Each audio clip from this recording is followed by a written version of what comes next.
चूरणी परिसरातील नागरिकांना ना कोरोनाची भीती ना कोणाचा धाक, अशातच स्वतःला शिस्तच नाही अशी काहीशी परिस्थिती चूरणीतील परिसरात पाहायला मिळत आहे। यात महिलाही मागे नाही तर सोशल डिस्टन्सिंगचे पालन कोठेच दिसून येत नाही। वारंवार सांगूनही गर्दी होत आहे, त्यामुळे या गर्दीसमोर आता ग्रामपंचायत पदाधिकारी आता कडक कारवाई करताना दिसून येत आहे। शासनाने निर्धारित केलेल्या वेळेतच दुकाने खुली असली तरीही याच वेळेत ठिकठिकाणी गर्दी होत आहे। तर बिनधास्तपणे चूरणीत बुधवारी परिसरातील नागरिकांनी व मध्य प्रदेशातील व्यापारी सुद्धा महाराष्ट्रात दाखल होत आहे।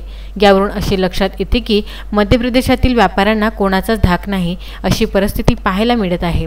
बिनधास्तपणे दुकाने उघडून रोडच्या साईडला बसलेले दिसत होते व भाजीपाला विक्रेत्यांनी चांगलीच गर्दी केली व परिसरातील नागरिक फिरताना दिसत आहे। अनलॉकच्या सुरुवातीपासूनच नागरिक बिनधास्तपणे रस्त्यावर फिरताना दिसत आहेत। यात विनाकारण फिरणाऱ्यांची संख्या जास्त आहे। यांना तर कोरोनाची धास्तीच राहिली नाही।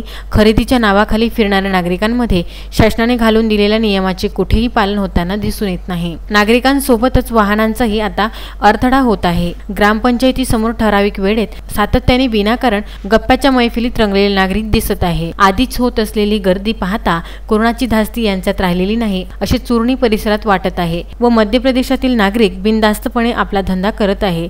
याला जबाबदार कोण असाही प्रश्न उपस्थित होत आहे। मध्य प्रदेशातील व्यापारी यांना कोरोनाचा सुद्धा धाक राहिला नाही। हे व्यापारी गावोगावी आपली दुकाने लावत आहे। ना मास्क ना सोशल डिस्टन्सिंग असा प्रश्न आता चूरणी परिसरात नागरिकांना सतावत आहे।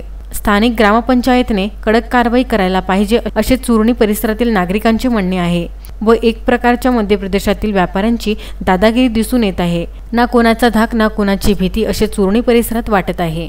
मारुती पाटणकर, विदर्भ न्यूज, चूरणी।